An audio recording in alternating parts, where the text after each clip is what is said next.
Success அப்படிங்கிறது நம்ம போகிற ஒரு வேலை செய்கிற ஒரு வேலையிலையோ இல்லை போகிற ஒரு இடத்துக்கோ அந்த மாதிரி எல்லா இடத்துலையுமே நம்ம வந்து காட்டுவோமா? ஆமாம், கண்டிப்பாக வேலையில் தான் அவங்களுக்கு சக்ஸஸ் நடக்கும்.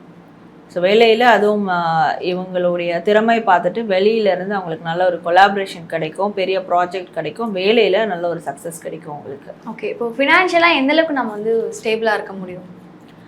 ஸோ தனுசு ராசி வந்து ஃபினான்ஷியலி அவங்களுக்கு நல்ல ஒரு டெவலப்மெண்ட் இருக்கும். இந்த காலகட்டத்தில் பயங்கர டெவலப்மெண்ட் இருக்கும். அதாவது எந்த அளவுக்கு ஹார்ட் ஒர்க் எஃபர்ட் போடுறாங்களோ அதே அளவிலான ஃபினான்ஷியல் டெவலப்மெண்ட் அவங்களுக்கு வந்துக்கிட்டே இருக்கும்.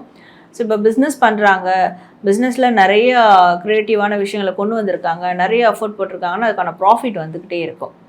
ஸோ வேலையிலையும் ப்ராஜெக்ட் அடுத்தடுத்து வந்து எஃபோர்ட் போட்டு பண்ணுறாங்கன்னா அந்த ப்ராஜெக்டினுடைய ஒரு கன்வீனியன்ஸாக நிறைய விஷயங்கள் அவங்களுக்கு ஏர்னிங்ஸ் வந்து அவங்களுக்கு வந்துக்கிட்டே இருக்கும், ப்ரமோஷன் கூட கிடைக்கும். ஸோ எப்படியெல்லாம் ஏர்னிங்ஸ் அவங்களுக்கு எந்த வகையெல்லாம் வருமோ அதிகமாகுமோ அதையெல்லாம் அவங்களுடைய எஃபெக்ட்டுக்கு ஏற்ற மாதிரி நடக்கும்.